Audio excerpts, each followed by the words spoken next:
Iginiit naman ng ilang senador kahapon na hindi valid ang anunsyo ni Senador Alan Peter Cayetano na adjourn sinidya na ang Senado.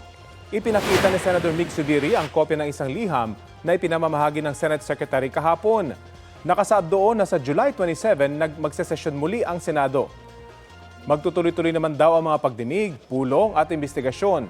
Ayon kay Zubiri, kailangang magsumite ng concurrent resolution ng Senado at Kamara para magdeklara ng sinidye adjournment. Dapat din daw formal na abisuhan ng Pangulo na mag-adjourn sinidye ang Kongreso batay sa tradisyon at patakaran ng Senado. Hindi raw sapat ang liham lang mula sa Senate President.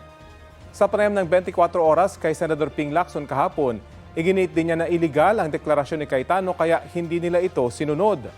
Paraan lang daw yon ni Cayetano para hindi matuloy ang sesyon kahapon. Kalaunan, formal ding nag-adjourn sinidye ang Senado matapos i-adopt ang concurrent resolution number 10 gaya ng prosesong tinukoy ni Zubiri.